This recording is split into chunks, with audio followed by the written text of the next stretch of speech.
नमस्कार दोस्तों, ज्योतिर्मय चैनल पर आपका फिर एक बार स्वागत करती हूँ। मैं हूँ लक्षिता सोनी और आज फिर एक बार स्वागत करना चाहूँगी जर्मनी से डॉक्टर इंजीनियर प्रदीप सर का और साथ ही मंजरी मैम का। आप दोनों का बहुत-बहुत स्वागत है ज्योतिर्मय पर। नमस्कार Saran ma'am. Thank you. Thank you. आप सबको बहुत-बहुत and looking nice, everybody is so smart. दिल कर रहा है कि आपके साथ पर्सनल आके बात करूँ, लेकिन डिस्टेंस बहुत लंबा जी सर, ज़रूर एक दिन ये भी आएगा कि अपन आमने-सामने बैठकर डिस्कशंस करेंगे, सेशंस करेंगे। ज़रूर, ज़रूर, फिलहाल ज़रूर। ये सेशन डिस्कशन स्टार्ट करते हैं। आज का जो डिस्कशन सर के साथ, मैम के साथ करने वाले हैं, वो बहुत ही क्रूशियल टॉपिक है। एक बहुत ही अहम मुद्दा है जो डायरेक्टली इंडियन की इकोनॉमिक डेवलपमेंट को अफेक्ट करता है, ब्यूरोक्रेसी। सर आपसे जानना चाहूँगी सबसे पहले कि ब्यूरोक्रेसी माना जा रहा है कि किस तरीके से इकोनॉमिक डेवलपमेंट को हैम्पर कर रही है, ऑब्स्टिकल क्रिएट कर रही है और ये तक कुछ रिपोर्ट्स के अकॉर्डिंग ये तक माना जाता है कि मेक इन इंडिया फेल होने के पीछे बहुत बड़ा रीजन इंटरनल ब्यूरोक्रेसी का रहा है। सर आप बताइए इस पर क्या चीज़ है? क्या किस तरीके से इंडिया के लिए डिसएडवांटेज क्रिएट हो रही है ब्यूरोक्रेसी की? जी सर। देखिए, ये जो thank you very much for inviting, बड़ा अच्छा क्वेश्चन है आपका। और जैसे आपने बोला, क्रूशियल क्रूशियल ही है। ये सिर्फ क्रूशियल क्वेश्चन ही नहीं है, it is also crucial for the Indian democracy, and is also crucial for the business companies who are settling up their multinational corporations in India. अब ये हम मैं भी वहीं पैदा हुआ हूँ, आप वहीं रहते हैं। आपको मालूम है कि हमारी ब्यूरोक्रेसी जो है वो बाबू वाली बनी हुई है, और हम लोगों ने उनको बहुत सारे राइट्स दे दिए हैं जो उनके पास होनी नहीं चाहिए। और इस राइट्स के पीछे उन लोगों ने अपना ही एक बहुत बड़ा एम्पायर स्टेट तैयार किया हुआ है। मैं आपको एग्जांपल देता हूँ। एक जो जिस शहर में मैं यहाँ रहता हूँ, वो करीबन 150,000 का शहर है। यहाँ बहुत बड़ा बड़ा शहर नहीं है, मिडिल साइज शहर है। इसका जो पुलिस का जो ऑफिसर है, जिसको यहाँ पर कहते हैं पुलिस प्रेसिडेंट, वो इंडिया में डीआईजी का रेशो का हो सकता है। वो डीआईजी वाला आदमी अपने घर से ऑफिस बाय बस आता है। कोई सिक्योरिटी नहीं होती उसके पास, कुछ नहीं होता। आप ये कंपेयर कीजिए कि इंडिया में एक डीआईजी बस में आ सकता है? 4 गाड़ियाँ उसके पीछे हैं, 5 उसके ऊपर हैं, 4 बत्तियाँ लगी हुई हैं, खुद वो गाड़ी नहीं चलाता।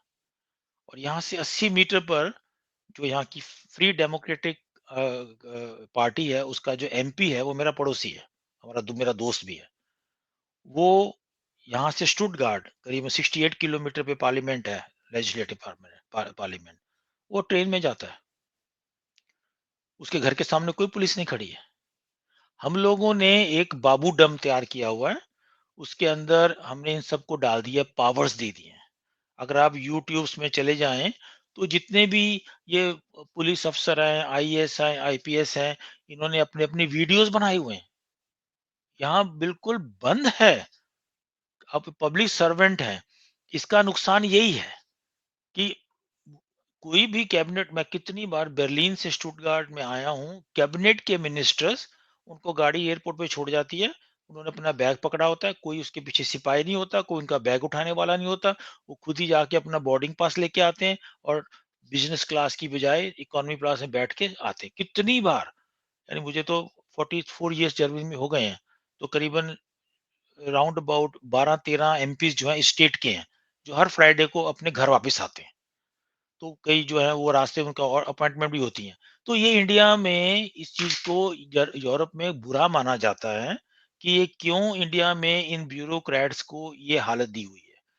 मैं आपको और भी एग्जांपल दूंगा जो पर्सनली मेरे साथ हुई है जब मैंने इंडिया में बिजनेस सेटअप स्टार्ट किया। ये मैं one of the biggest company के साथ काम करता हूँ, अभी मैं रिटायर हो गया हूँ। तो मेक इन इंडिया के चक्कर में ही मैं मोदी साहब के पास आया था, उनकी हेल्प करने के लिए। अब देखिए, जो लास्ट इंडिया में मैंडेट मिला है मोदी साहब को, उस टाइम पर जो न्यूज़ चैनल्स थी, उन्होंने मोदी साहब को बहुत तारीफ किया और इंडिया के बारे में पॉजिटिव बातें बताई कि वहाँ पर बिजनेस सेटअप किया जा सकता है, इंटेलेक्चुअल लोग रहते हैं वहाँ पर और इंफ्रास्ट्रक्चर भी बन रहा है।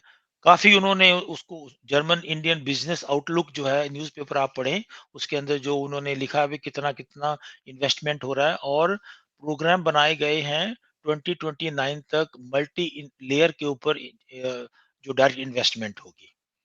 उसके ऊपर कंपनी भी आई हैं। एक अंद्रेया ग्लुन्स नाम का आदमी है, जो इंटरनेशनल बिज़नेस केपीएमजी में चेयरमैन है। उसने अपने खुद इंटरव्यूज़ में बोला है कि India is the promising land, उसमें जाना चाहिए और हमें उसमें इन्वेस्ट करना चाहिए और उसमें हमें फ़ायदा ये होगा कि हम अप टू 20% जो है हमारे बिज़नेस में सेविंग आ सकती है, 25% भी आ सकती है। लेकिन आप ये देखिए कि जो डायरेक्ट इन्वेस्टमेंट है, उसके 1 साल के बाद 1 साल नहीं हुआ, अभी ये जनवरी का महीना स्टार्ट हुआ है, जितने भी एमओयूज़ लिखे गए थे, जहाँ-जहाँ जयशंकर साहब, मोदी साहब गए हैं, आपने देखा होगा प्रेस के अंदर साइन हो रहे हैं। उनमें से ब्लूमबर्ग ने अपनी रिपोर्ट में लिखा है कि एक भी एग्जीक्यूट नहीं हुआ।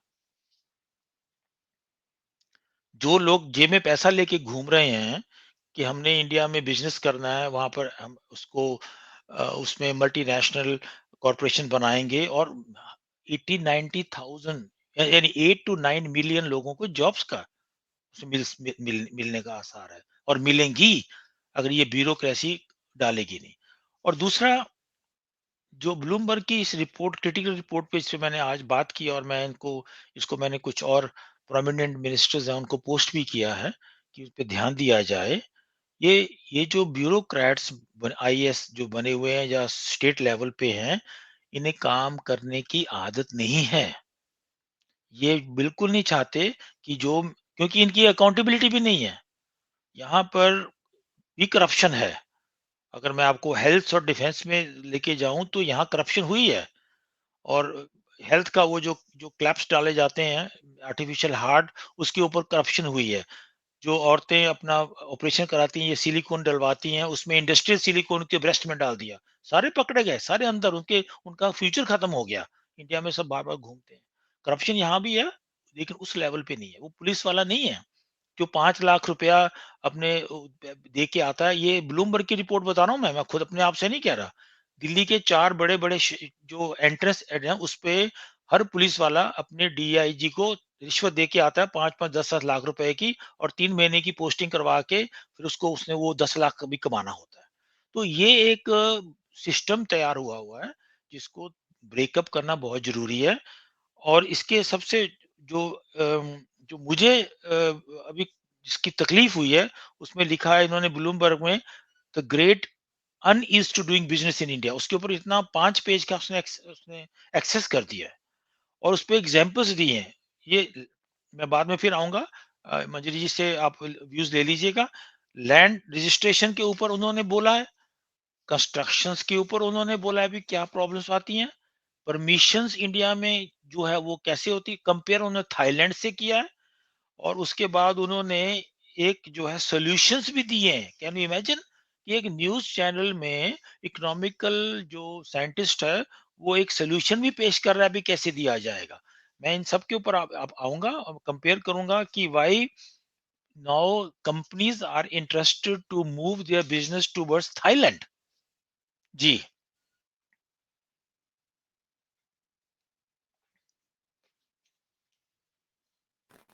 मंजरी मैम, आपसे जानना चाहूँगी कि ब्यूरोक्रेसी, सर तो इंटरनेशनली बात कर रहे हैं, डोमेस्टिकली बात करी जाए तो ब्यूरोक्रेसी किस तरीके से डिसएडवांटेज बनी जा रही है? मोदी जी अपने जब दूसरे कार्यकाल में आए थे, तब उन्होंने कहा था आईएएस की मीटिंग में कि आप लोगों ने मेरे 5 साल बर्बाद कर दिए। और सुन के मैं बहुत आश्चर्यचकित थी क्योंकि कंपेयर टू कांग्रेस बहुत ज़्यादा काम हुआ। खुद प्रधानमंत्री 18 घंटे का काम करते हैं और ज़रूरत पड़े तो संडेज़ भी नहीं लेते। तो इस तरह के काम करने वाला व्यक्ति ये बोल रहा है। लेकिन ये खाऊ-पीऊ कल्चर इंडियन ब्यूरोक्रेसी की ये थी। जैसे पार्लियामेंट में लोग आते थे। ये मैं नेताओं की पहले बता के फिर ब्यूरोक्रेट्स पे आती हूँ। नेता आता है 5 साल के लिए। गए पार्लियामेंट में 10 बजे पहुँचे, 12 बजे तक निकल आए, हो गया। अब पार्लियामेंट काम करती है रात के 9-9 बजे तक, ज़रूरत पड़े तो इससे ज़्यादा, तो वहाँ पर एक अच्छा सुधार हमको देखने को मिल रहा है। पर ब्यूरोक्रेसी का एक ज़माने में मनमोहन सिंह के, आपको पता होगा कि वहाँ पर चलता था कि आप किसी भी तरीके से अ, मतलब लीला पर जो काम 5 बजे तक होना है, वो रात के 10 बजे तक होगा। बीच में पार्टीज़ चलती रहेंगी मीटिंग्स के नाम पे, और होटल लीलावती से खाना आएगा, हर साल फर्नीचर बदला जाएगा। पीएमओ में इटसेल्फ ये हाल था, दिल्ली-दिल्ली, और कोई सीक्रेट नहीं होता था। फाइल फोटोकॉपी होने के लिए बाहर जाती थी और वहाँ से इन्फो लीक हो जाती थी। अभी हम इस चीज़ का जो है काफ़ी हद तक एग्ज़ाम्पल, बहुत एक इंटरनेशनल हम एग्ज़ाम्पल देते हैं। बहामास एक ऐसी कंट्री है जहाँ पे टैक्सेशन नहीं है, जहाँ पर आप मनी पार्किंग के लिए वो जाना जाता है। एक भारत के बहुत बड़े बैंक ने वहाँ पर अपना चलता हुआ मिलियंस ऑफ डॉलर का बिज़नेस बंद कर दिया। मुझे आज भी रीज़न नहीं समझ में आता, वो आपका मोस्ट प्रॉफिटेबल ब्रांच थी, पर ब्यूरोक्रेसी ने बंद कर दी। उसको मतलब अगर एक ब्रांच को आपको इंडिपेंडेंट करना था, आपकी ईगो उसमें हर्ट हो रही थी, आपने ब्रांच को क्लोज कर दी। ब्यूरोक्रेसी का ही था, कंधार हाईजैक के केस में एक ब्यूरोक्रेट था, डिफेंस डिपार्टमेंट से या रॉ से, उसको उसकी जान बचाने के लिए अमृतसर से प्लेन चले जाने दिया। हमको बहुत इंटरनेशनल बेइज्जती झेलनी पड़ी, आतंकवादियों को रिलीज करना पड़ा, लेकिन ब्यूरोक्रेट बच गया। तो कहते हैं कि ब्यूरोक्रेसी के लिए देश बनाए गए हैं, और यहाँ ब्यूरोक्रेट राजा होता है। क्यों? जो नेता आता है वो 5 साल के लिए आता है, पर जो ब्यूरोक्रेट आता है वो 35 साल के लिए आता है। तो पावर लॉन्ग टर्म में ब्यूरोक्रेट्स की ज्यादा होती है, वो फाइलों को मूव करते हैं।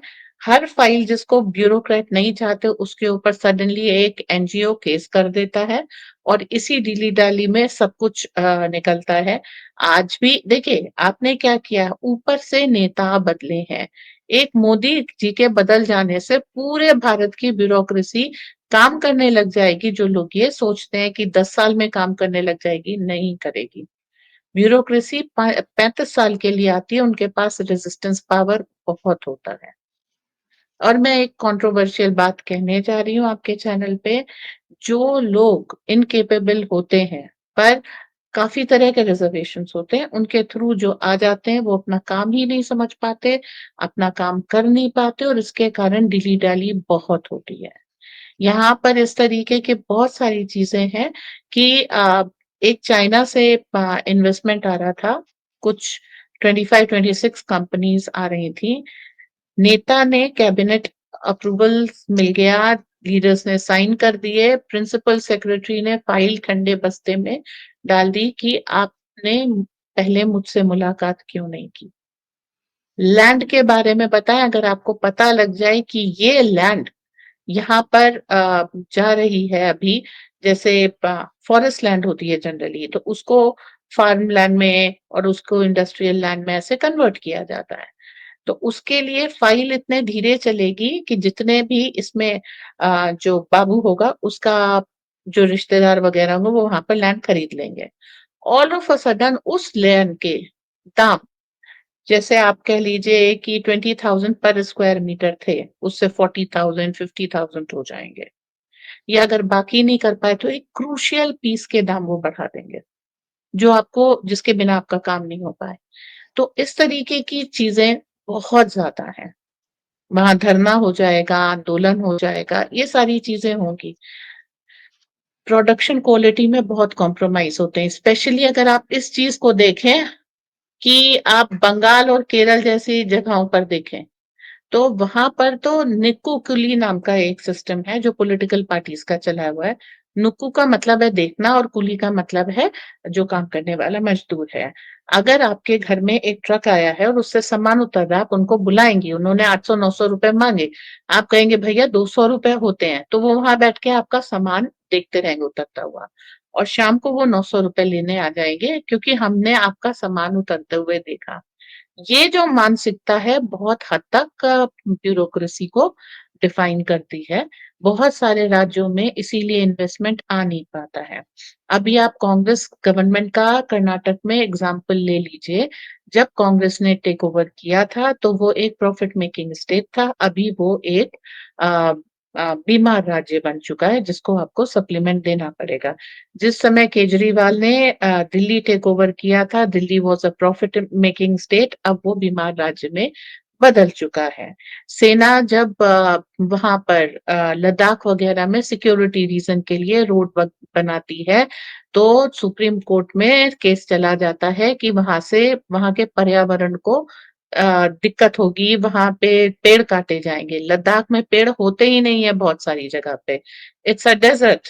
लेकिन सुप्रीम कोर्ट में केस चला गया, उसके बाद उसका फैसला कब आएगा ये देखने वाली बात होती है। तो इस तरह की चीजें हम लोग आए दिन देखते हैं। बेस्ट एग्जाम्पल था, जापान ने काफी सारा पैसा मेट्रो के उसमें लगाया था मुंबई शहर में। सरकार बदल गई तो वो पैसा खतरे में आ गया। फडणवीस जी को एक 3 दिन की सरकार बना करके वो पैसा जापान गवर्नमेंट का सेंट्रल गवर्नमेंट को निकाल वापस करना पड़ा। और ये ब्यूरोक्रेसी के साथ सब कुछ साथ में मिलकर के वहां पर आरे मिल्स में पेड़ों की रक्षा कर रहे थे। तो इस तरह की नीतियां बनाई जाती हैं। फार्म लॉज जो हमारे यहाँ आंदोलन हुआ, उसका सबसे बड़ा कारण था कि जो फार्म लॉज निकाले गए वो इंग्लिश में निकाले गए। और कितनी सिंपल सी मिस्टेक है, आप जल्दी आइडेंटिफाई भी नहीं कर पाएंगे। और जब फार्मर्स के हाथ में इंग्लिश का पर्चा मिला तो उनको कुछ नहीं समझ में आया, जिसने ट्रांसलेट किया उसने खेल खेल दिया। बाय द टाइम आपको पता लगा कि प्रॉब्लम कहाँ हुई है, तब तक दिक्कत आ चुकी थी। और हम लोगों ने एक बहुत बड़ा आंदोलन, ठीक है वो स्पॉन्सर्ड था, लेकिन ब्यूरोक्रेसी का उसमें पूरा योगदान था, क्योंकि उन्होंने जो फार्मर को कांटेक्ट किया वो इंग्लिश में किया। तो इस तरह की बहुत सी छोटी छोटी लूप होल्स ब्यूरोक्रेसी को मालूम होती हैं, किसी और को मालूम भी नहीं होती, जिसके कारण ये सारी चीजें हो जाती हैं। ब्यूरोक्रेसी हमारे इलेक्शन कमीशन में भी है, जिनको जो आतंकवादियों को चुनाव लड़ने के लिए परमिट कर देती है। ब्यूरोक्रेसी हमारी जुडिशियरी में भी है, जो एक आतंकवादी को चुनाव प्रचार करने के लिए पैरोल देने को राजी हो जाता। ठीक है, स्प्लिट जजमेंट आ गया, वो नहीं रिलीज हुआ, लेकिन ये सारी चीजें इस तरीके की हैं कि we become a laughing stock in at house and outside as well. तो इसके लिए सॉल्यूशन यही है कि आप बचपन से nationalism पढ़ाएं।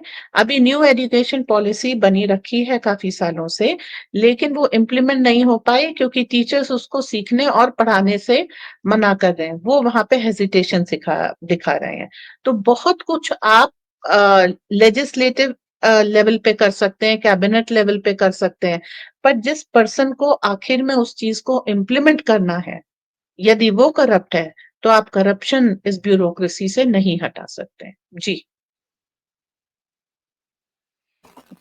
Thank you so much ma'am.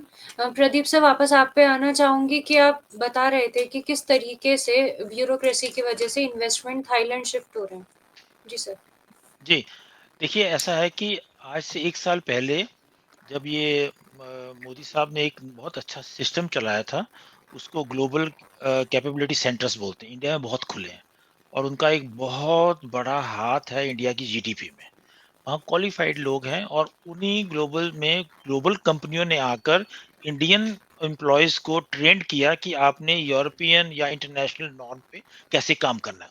Pickup करने में हम बुरे नहीं है, है ना? तो हम जब जब कुछ और सिखाया जाएगा तो we are capable to handle it. अब उन कंपनीज में करीबन 45% यूरोप की या वेस्टर्न नेशन की सभी कंपनियों ने उसकी सर्विस ली है। सर्विस मतलब है उन्होंने वहां पर आईटी सेक्शंस है, डिजाइन है, सिमुलेशंस है, वो सारी टेक्निकल चीजें इनके साथ की गई हैं। और ये एक बहुत बड़ा सेक्टर था, उसमें भी हॉल्ट आ गया। उसके अंदर भी हॉल्ट आने की वजह ये ब्यूरोक्रेसी है।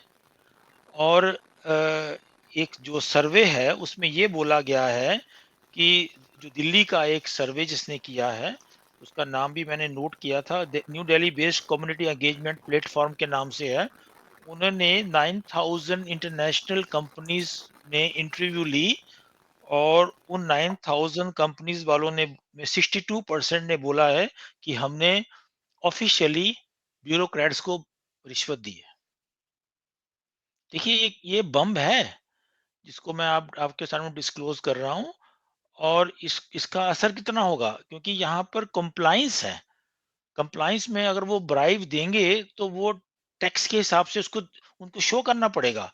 फिर यहाँ की पार्लियामेंट्स और जो यहाँ का इंडस्ट्रियल हैंडल सिस्टम्स है, वो कहते हैं कि आपने वहाँ काम नहीं करना। तो वो कहते हैं हमने जेल में थोड़ी जाना है, तो हम क्यों ब्राइब दें। तो ये जो ब्राइब का जो है उसका चक्कर है, ये और कंट्रीज में भी है, थाईलैंड में भी है। लेकिन अब अगर वो कंपेयर करते हैं, अगर मैं आपको थोड़ा सा कंपेयर कर दूं, ये इंडिया में जो जो प्रॉपर्टी रजिस्ट्रेशन ऑफ इंडिया जो है ना, जो रूल है, आप अगर बैठे हुए हैं तो बैठे रहिए, नहीं तो गिर जाएंगे। ये कानून 1899 का है, अभी तक उसमें रिफॉर्म नहीं आया। वो कहते हैं ये क्यों नहीं चेंज किया जा रहा, ये इतना पुराना रूल है। और दूसरा, अगर आप जो जो जो जो सेटबैक है या जो हेडविंड है, वो ये है कि अगर आपने कंपनी में 100 से ज्यादा आदमी रखे हैं और कल आपका बिजनेस नहीं है, ये मुझे नहीं पता था, अभी पता लगा मुझे। मैंने रिसर्च भी किया, फिर मैंने पूछा भी, जो महाराष्ट्र में मेरी मेरे दोस्त मेरे हैं, जिनको मैंने यहाँ से कोलैबोरेशन करवाई है, 100 से ऊपर जो कंपनीज हैं, जो एम्प्लॉयमेंट है जो, अगर वो कल चाहें कि हमने 10 निकालने हैं, उनको रजिस्ट्रेशन करनी पड़ती है ऑफिस में। वहाँ की जो लोकल गवर्नमेंट है उसको बताना पड़ेगा, और वो डिले करेंगे। वो अब यानी अपनी प्रॉपर्टी लगा रहा है, अपना उसको नुकसान हो रहा है, लेकिन वो 10 आदमी कम नहीं कर सकता। ये राइट उसको नहीं है। तो मैं थोड़े एग्जांपल आपको देख के बता रहा हूँ कि ये हालत है। अब वो जो थाईलैंड का आपने नाम लिया है, उसकी वजह क्या है? वो बोलते हैं कि जो कॉस्ट लेबर इंडिया की है, वो 6 cheaper country in the world माना जाता है इंडिया इस लेबर कॉस्ट में ना, तभी वो लोग आते हैं। और उसका एडवांटेज जो है, वो जो 18% गुड्स एंड सर्विस टैक्स में खत्म हो जाता है। हाँ, थाईलैंड में जो गुड्स एंड सर्विस टैक्स है, वो सिर्फ 7% है, वो भी वैल्यू एडेड टैक्स के हिसाब से ना। तो ये महाराष्ट्र में जो इन्वेस्टमेंट का मैं बता रहा हूँ, महाराष्ट्र का मैंने सर्च किया है, 55% डायरेक्ट इन्वेस्टमेंट जो है महाराष्ट्र में कम हो गई है। इसकी वजह यही ब्यूरोक्रेसी है, काम ही नहीं करना इन्होंने। और जो जो जो जो परमिशंस हैं अभी, और लैंड एक्वायरिंग का देखिए, अगर आपने same factory, same size, same production Thailand में लगाना है, तो थाईलैंड में उसकी कीमत जो है वो $777,000 है। इंडिया में 971 है। टोटल खर्चा, लैंड यूज रिडक्शन और land demarcation charges, site work permission, fire no objection certificate, ये डाल इतना, लेबर वेलफेयर के वो है इसके अंदर, पोल्यूशन कंट्रोल बोर्ड है, ये सब थाईलैंड में नहीं है। उनके पास सिर्फ बिल्डिंग परमिशन के $1200 देने पड़ते हैं, इंडिया में $4000 देने पड़ते हैं। और दूसरा, बिल्डिंग कॉस्ट जो है वो करीबन 1.04 मिलियंस की आती है सेम साइज कंपनी में।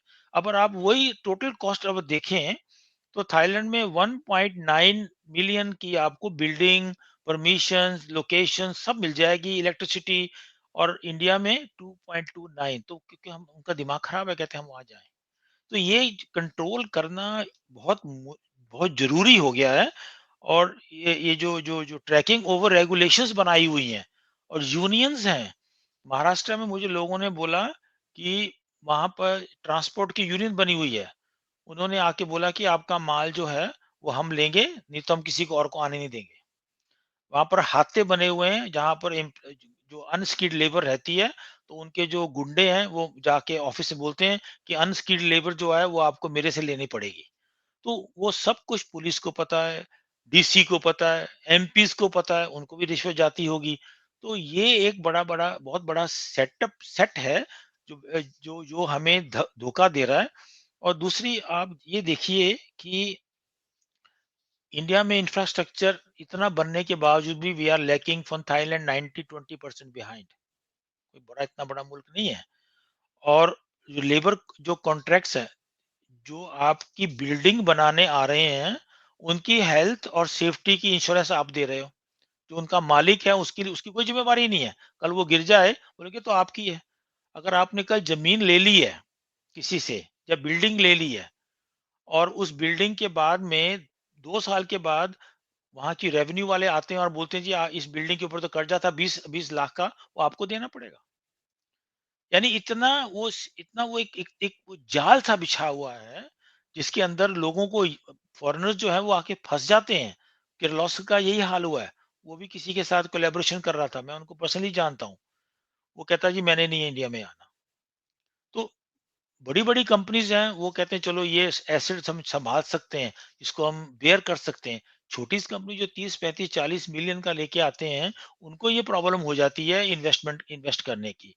और ये देखिए कि मैं आपको एक छोटा-सा एग्ज़ाम्पल और देता हूँ।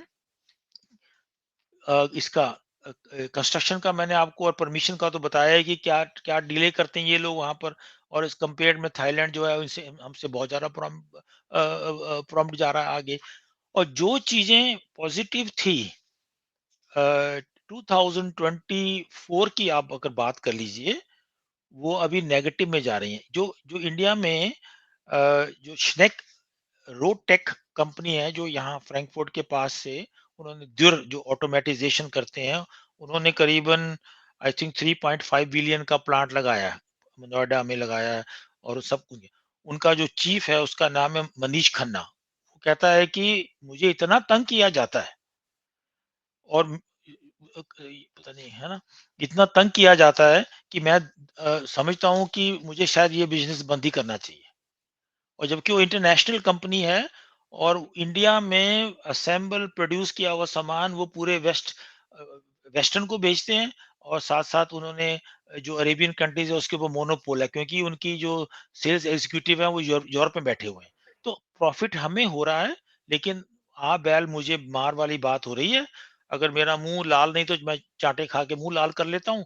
बस यही आदत पड़ी हुई है और काम हमने करना नहीं है। मेरे पास बहुत सारी एग्जांपल्स जो पर्सनली जब मैं इंडिया में था देखा देखा करता था। ब्राइब मांगते हैं, किसी मिनिस्टर के पास जाना है तो वो कहते हैं कि जो 30 मिनट का 3 लाख, 50 मिनट का 5 लाख, ना ऐसे उन्होंने वो बाउंड्री सी बना के रखी हुई है। महाराष्ट्र लैंग्वेज में बोला जाता है ना। तो मेरे को ये बड़ी हैरानी हुई कि ये सब जो 29 तक एमओयूज लिखे गए हैं, जिनके लिए यहाँ पर बहुत सारी वेस्टर्न भी बहुत सारी कंपनी है, फ्रांस की है, स्वीडन की है, नॉर्वे की है, डेनमार्क की, जर्मनी की है। उन्होंने मोदी जी को देख के बोला कि हम वहां जाके बिजनेस करेंगे। वो धीरे धीरे वापस आ रहे हैं। ये हमारे लिए एक बहुत बड़ा अलार्म क्लॉक है, जिसको गवर्नमेंट को कम करने के लिए अपने प्रोग्राम चलाने पड़ेंगे, नहीं तो फॉरेन डायरेक्ट इन्वेस्टमेंट जो है बंद। 19% फॉरेन जो इन्वेस्टमेंट है ये 25 में कम हुई है, अभी 25 स्टार्ट हुआ है। अगर इसको हम नहीं इसको ध्यान से देखेंगे और इस पे पूरा पूरा अपना कंसंट्रेशन नहीं करेंगे। और मजरी जी ने पहले भी कुछ अच्छे एग्जाम्पल दिए हैं। आप देखिए कि किसी भी ब्यूरोक्राट का कोई टारगेट नहीं है। मेरी फैमिली में भी कुछ ब्यूरोक्राट्स हैं, आईसीएस वगैरह बने हुए हैं। फ़िल्में बनाते हैं। जब उनको आप ऑफ़िस में मिलने जाओ, वो थाईलैंड वगैरह बैंकॉक से वेकेशन करके आते हैं। सरकारी बीमर लगा हुआ है, उसपे फ़ोटोज़ फ़िल्में चल रही हैं। रात शाम के 1:30 बजे तक बाहर मेरे जैसे इन्वेस्टर आके बैठे हुए हैं। साहब आए ही नहीं है। तो हम लोगों ने खुद ही एक जो जो ब्राइब सिस्टम है, उसमें कसूर एक इंडिविजुअल इंडियन का भी है। मैं एक अच्छे दोस्त को जानता हूँ जो पासपोर्ट ऑफिस में काम करता है, अब तो वो नहीं रहा, रिटायर हो गए हैं। वो कहते हैं एप्लीकेशन देने के साथ साथ हमें जबरदस्ती कैंटीन में खाने के लिए लेके जाया जाता था। चलो जी आओ खाना खाते हैं, ये करें। जबकि उनको पता है कि 14 दिन में एप्लीकेशन बिल्कुल नॉर्मल तरीके से पास आउट हो जाएगी। ये हम लोगों की भी बीमारी हो गई है। हम उस वो जो हमारे राइट्स हैं उसको हमें होने के बावजूद भी सोचते हैं कि अगर मैंने इसमें 200 रुपया डाल दिया तो ठीक है, मेरा काम जल्दी हो जाएगा। इतनी नॉलेज हम रखते ही नहीं है कि इस प्रोसेस की इस सब्जेक्ट की प्रोसेस के 14 दिन लगने हैं। जो मर्जी आप कर लो। ये एक बीमारी है, दीमक है। और हमारे पास इंटेलेक्चुअल लोग हैं जो इंडिया में काम इंडिया में रह के करना चाहते हैं, तो उनको प्रॉब्लम ये हो जाएगी कि हमने एजुकेशन ली है, एमओयूज़ लिखे गए हैं, फैक्ट्रियों की बनाई गई हैं, बीच में रुक गई हैं, उसकी वजह क्या है? और इसमें सिर्फ मिनिस्ट्री वालों का काम नहीं है, क्योंकि वो भी जनता से ही आए हैं ना। आप किसी भी आईएएस अफ़सर के घर चले जाइए, वो ऐसे रहता है जैसे वो फ्रांस का ग्राफ हो। कस्टम के किसी ऑफिस में आप किसी घर में या कस्टम ऑफिसर के चले जाइए, मेरा कज़न ब्रदर कस्टम ऑफिसर है। उसके पास उसके ड्राइंग रूम में किसी बड़ी लीकर शॉप से ज़्यादा शराब पड़ी होगी। तो वो कहाँ से आती हैं भैया? एक डीआईजी जो है वो पालम बिहार में रहकर उसकी गाड़ियां 3-3 खड़ी हैं उसके गैरेज के अंदर, और वो हर 5-6 महीने के बाद छुट्टियां मना रहा है। क्या उसकी इनकम होती है? बच्चे उसके कॉन्वेंट्स में पढ़ रहे हैं, छुट्टियां वो मना रहे हैं और कोई पूछने वाला नहीं है। मेरे ससुराल के पास हौस खास में जो घर है, नीचे जज साहब रहते हैं। उनकी उनके आप ऐसा कॉर्नर में देख लिए, नीचे फॉरेन की 4 गाड़ियां खड़ी हैं, बाहर गार्ड्स बैठे हुए हैं। यहाँ जज सड़कों पे शाम को आके वहां बियर पी रहे हैं, चाय पी रहे हैं। किसी के पास सिक्योरिटी नहीं है, बैठे हुए हैं। ये हम लोगों ने खुद इस चीज को बना दिया है। राहुल गांधी जैसा एक सिंपल सा एमपी है, उसके आसपास 300 आदमी की सिक्योरिटी है, और सड़क पे पुलिस का बंदा नहीं मिलता जो एक ट्रैफिक को कंट्रोल करे। तो ये हमारी डेमोक्रेसी में एक बहुत बड़ा एक डेंट पड़ चुका है। उसको निकालना, मोदी जैसे 5 बंदे और चाहिए हमें, जो ये डेंट निकालें। वो डेंट नहीं निकलेगा तो वो काम नहीं बनेगा। ये मेरी रिक्वेस्ट है सबके, आपके चैनल के थ्रू भी, कि हर इंसान को स्टैंड लेना पड़ेगा। यही बोलते हैं कि इतनी बड़ी पब्लिक है, 1.4 मिलियंस है, why they are not raising their voices against this kinds of thing. क्योंकि टाइम नहीं है। पैसे दूंगा तो मेरा काम हो जाएगा, मुझे क्या, भाड़ में जाए, मुल्क की मुझे कोई चिंता नहीं है। एप्पल जो मोबाइल्स बनता है इंडिया में, वो 30% स्क्रैप बन रहा है इंडिया में। फॉक्सकॉम वाले जो हैं, उन्होंने 77,000 चाइना के लोगों को बुलाया। वो इंडिया में हमें सिखाएंगे कि आपने कैसे काम करना है, क्योंकि चाइना में एफिशिएंसी है काम करने की। वही फैक्ट्री, वही मशीन, वही सब्जेक्ट, वो 6 घंटे में इतने मोबाइल बनाते हैं, उसमें से 1% स्क्रैप होती है। इंडिया में 6 घंटे में हाफ बनाते हैं, उसमें 30% स्क्रैप है। इसकी ये भी एक सब्जेक्ट है ना, इसको भी देख के इन्वेस्टमेंट नहीं आती है। तो ये मेरी अपील है सबके साथ, सबको मैं कहता हूँ कि every person has to take stand.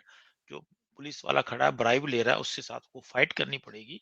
जो मिनिस्टर आपके घर के आके दरवाजे के आप वोट कर रहा है, उसको आप अकाउंटेबिलिटी पूछिए कि तुमने 4 साल में क्या किया, तुझे वोट मैं क्यों दूं। अभी यहाँ पर 22 तारीख को पार्लियामेंट की मैंडेट खड़ा होने वाला है। वो घर घर में आते हैं घंटी मार के, अपना टेम्पलेट दे के जाते हैं, ऐसा कि ये मेरी पार्टी का तो मैं डिस्कशन करता हूँ, तुम यहाँ के विधायक हो, तुमने क्या किया। मेरा हक है, हम नहीं पूछते। राहुल गांधी पे केस हो रहा है कोर्ट के ऊपर, 5,000 बंदा उसके पीछे जा रहा है। यहाँ करके दिखाओ ना आप। सारे कानून हम लोगों ने अपने आप ही खराब किए हुए हैं। एक कैंडिडेट 2-2 3-3 कॉन्स्टिट्यूशन से खड़ा होता है। कौन सी दुनिया के, कौन सी डेमोक्रेसी है यहाँ पर एक कैंडिडेट 2-2 जगह से खड़ा हो रहा है। ये टॉपिक है, इस पे जरूर बात करेंगे। अभी तो मैं इस करप्शन और ब्यूरोक्रेसी के ऊपर मुझे थोड़ा सा सेटबैक लगा, क्योंकि मैं कितनी इसके ऊपर तो और मुझे लगता है कि मेरा काम और भी डिफिकल्ट हो। जी। आप दोनों की बातें कंसिडर करते हुए ये कंक्लूजन में यही कहना चाहूँगी कि ब्यूरोक्रेसी सिस्टम जो इंडिया में एस्टेब्लिश्ड है, उसमें ये भूल जाते हैं कि ये गवर्नमेंट सर्वेंट है। ये पब्लिक को, नेशन को सर्व करने के लिए है, राजा बनने के लिए नहीं है। और इसका बहुत बड़ा सॉल्यूशन ये हो सकता है, जैसे मंजरी मैम ने बताया, कि नेशनलिज्म, पैट्रियोटिज्म प्रमोट किया जाए, पढ़ाया जाए। और जैसा सर ने भी बताया कि इंडियन सिटीजन्स को भी स्टैंड लेने की ज़रूरत है। प्रदीप सर ने जिस तरीके से बताया कि अवेयरनेस हो, इंडियन सिटीजन्स में भी नॉलेजेबल हो इस चीज़ को लेकर कि फिर काउंटर अपन शायद कर सके ब्यूरोक्रेसी को, करप्शन को, इस वजह से शायद एफिशिएंसी इंक्रीज हो सके और इन्वेस्टमेंट आ सके। आप दोनों का ही कीमती वक्त ज्योतिर्मय को देने के लिए बहुत बहुत शुक्रिया। इसी के साथ ये सेशन यही एंड करते हैं। Thank you so much sir for your valuable information and facts. Thank you very much for having you. Thank you. Yeah, welcome. इसी के साथ ये सेशन यही एंड करते हैं। फिर आएंगे आपके लिए नए मुद्दे को लेकर। तब तक के लिए ज्योतिर्मय को सब्सक्राइब जरूर करें, ज्यादा से ज्यादा शेयर करें। Thank you sir. Thank you.